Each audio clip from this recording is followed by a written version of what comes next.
السلام عليكم ورحمة الله. مرحبا بكم معايا من جديد. اليوم ان شاء الله الفيديو تاع اليوم غادي يكون واحد الكيك اللي بالفرامبواز. نتمنى ينال اعجابكم، ولا عجبك اختي ما تنساش تبارطاجي مع الاهل والاحباب ديالك، ولا عجبك اختي المحتوى ديالي اشتركي في القناة وفعلي الجرس باش يوصلك كل جديد ديالي، وخلي لي اللايك والتعليق ديالكم الزوينين. خليكم مع المقادير وطريقة التحضير.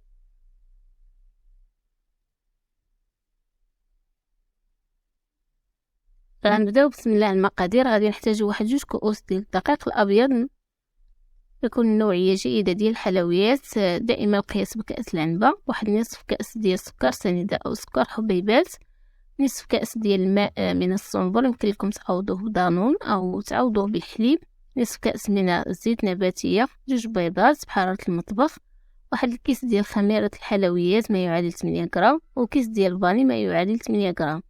غادي ناخذ واحد معلقه كبيره من نكهه ديال الفرامبواز، يمكن لكم تعوضوها بالفريز، وقليل من الملح كيبقى لتصحيح الذوق. غادي ناخذ واحد البول وغادي ندير فيه نصف كاس ديال السكر سنيده، وغادي نضيف ليه دوك 2 بيضات بحراره المطبخ. الا كان عندكم البيض في الثلاجه حيدوه حتى ياخذ الحراره ديال المطبخ. غادي نضيف هذيك قبيصه الملح كتبقى لتصحيح الذوق. غادي نضيف كيس ديال الفاني ما يعادل 8 غرام. غادي نحرك الكل مزيان حتى داك اللون ديال البيض يتبدل لينا شويه ولا ابيض حتى ينسجم لينا مع ديك السنيده.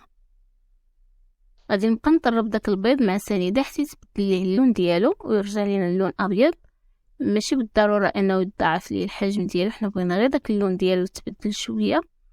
دابا غادي نضيف نصف كاس ديال الزيت نباتيه ونصف كاس ديال الماء، يمكن لكم تعوضوا الماء بدانون او تعوضوه بالحليب اللي يكون بحراره المطبخ، ما يكونش سخون وما يكونش بارد بزاف عاوتاني باش ما يطفيش لينا داك البيض. غادي ندير 2 معالق صغار ديال النكهه ديال الفرامبواز، يمكن لكم تعوضوها بنكهه الفريز او يمكن لكم تعوضوها باي نكهه كتعجبكم، ولا يمكن لكم تستغناو عليها نهائيا.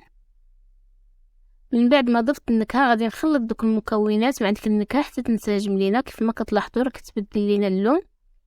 بالنسبه اللي عندهم النكهه يعني بودره غبره ماشي جيل بحال هذه اللي درت انا، حتى هي تستعملوها. غادي نضيف الكاس الاول ديال الدقيق الابيض، وغنضيف مع هذيك الكيس ديال خميره الحلويات ما يعادل 8 غرام. بالنسبه للدقيق ما تدفعوش دفعه واحده، دوك 2 كؤوس، يعني حيت اللي كاينه النوعيه تاع الدقيق اللي كتشرب لنا السوائل وكاينه النوعيه اللي ما كتشربش السوائل، يعني غادي تدفعوا غير دفعات كاس بكاس. غادي نغربل مزيان داك الدقيق. بالنسبه لهاد المرحله تاع تغربلوا الدقيق في الكيك ديالكم راه كتجي الكيكه مهويه من الداخل الا غربلتوا الدقيق.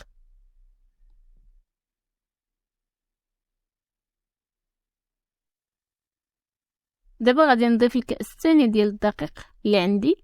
بالنسبه للدقيق انا راه كيف ما كتلاحظوا معايا درت كاس بكاس. انا هزت لي 2 كيسان تاع الدقيق، ويمكن لكم نتوما تقدر تهز لكم غير كاس ونص، يعني على حسب النوعيه ديال البيض، الحجم ديال البيض، النوعيه ديال الدقيق. كاين الدقيق اللي كيتشرب السوائل، وكاين الدقيق اللي ما كيتشربش السوائل، وكاين البيض اللي كان كبير كياخذ.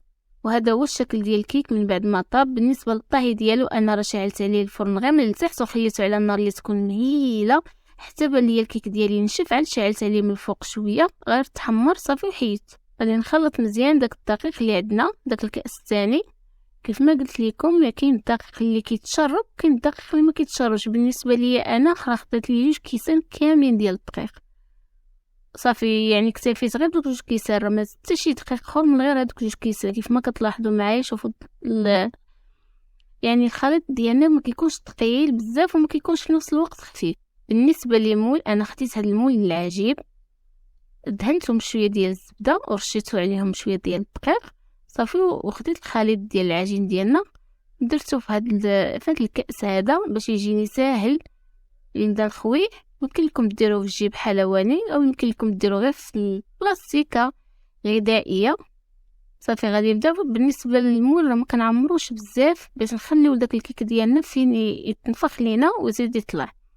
الا عمرتوه بزاف راه غادي يفيد لكم في الفران وصافي، وغادي تغسل لكم الشكل ديالها. ما كتلاحظوا انا ما خليتش، يعني خليت لي فيه. من بعد ما طاب لينا الكيك ديالنا كيف ما كتلاحظوا شوفوا كيفاش كيديمولا، يعني كيديمولا بواحد السهوله بالنسبه للطهي ديالو راه ما خداش معايا 10 دقائق حتى 15 دقيقه صافي. يعني ما تزيدوش هذا القياس هذا لانه غينشف ليكم في الفران وغيجيكم كيك اللي قاصح. شوفوا انتم كي كتلاحظوا جاني واحد الكيك اللي اسفنجي وخفيف. دابا غادي ندوزو للمرحله الثانيه، غنحضروا الكريم ديالنا. غادي نحتاج واحد 2 كؤوس ونصف ديال الحليب اللي يكون غير بحراره المطبخ، ما يكونش بارد كونجلي، 2 كيسان ونصف. وغادي نضيف لهم واحد 2 معالق كبار ديال الكريم باتيسري. انا درت الكريم باتيسري، يمكن لكم تعوضوه بالنشا. وغادي نضيف ليها واحد 2 معالق كبار ديال السكر سنيده، السكر كيبقى على حسب الذوق. دابا غادي نحرك دوك المكونات مزيان اللي عندنا ونحطهم فوق النار اللي تكون مهيله. غادي نحطوه فوق النار وغادي نبقاو نحركوه مع التحريك التام باش ما تنسخش لينا ديك الكريمه لتحت في القاع وتحرق لينا. يعني ما تحيدوش ايديكم على ديك الكريمه تتعقد لكم. من بعد ما عقدت لينا ديك الكريمه كيف ما كتلاحظوا كتبقى شويه خفيفه، ما ديروهاش قاصحه بزاف عاوتاني، خاصها تخليوها شويه خفيفه. دابا غادي ناخذوا الكريمه تكون باقا سخونه، كيف ما كتلاحظوا راه درت شويه خفيفه، ما ديروهاش قاصحه باش تجيكم ديك الكريمه ليس على داك الكيك، ما تجيش خاسره في الشكل ديالها. صافي غنبدا نعمر دوك الحفيرات اللي عندنا ديال الكيك بهذه الطريقه. دابا غادي ندوزو باش نزينوها. بالنسبه لي انا التزيين غنزينها بالفرomboise، يمكن لكم تزينوها نتوما بالفريز. بالنسبه لي انا الكيك درتها بنكهه الفرomboise، قلت غنزينها حتى بالفرomboise.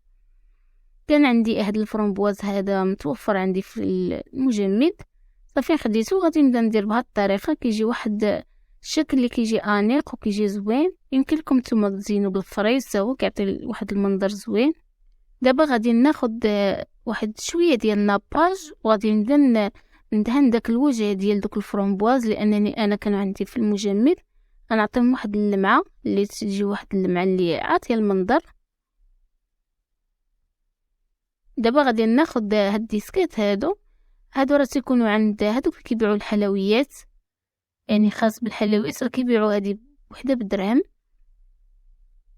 خديت واحد البلاطو وزينتهم بهذه الطريقه هذه. كيف ما كتلاحظوا كيجي واحد المنظر اللي غزال. يمكن لكم هاد البلاطوات تحضروهم حتى في المناسبات ديالكم، كيعطي واحد الشكل زوين هاد الكيك. انتم كيف ما كتلاحظوا هذا هو الشكل النهائي ديال الكيك ديالنا اللي حضرنا. كيف ما كتلاحظوا كيجي واحد الكيك اللي راقي في الشكل ديالو، في المنظر فين كيجي، حتى اللوغو راه كيعطي واحد اللوغو اللي غزال بزاف. وهذا هو الشكل النهائي ديال الكيك اللي حضرت معكم. نتمنى ينال اعجابكم وتبارطاجيو الفيديو مع الاحباب ديالكم. الى فيديو جديد ان شاء الله.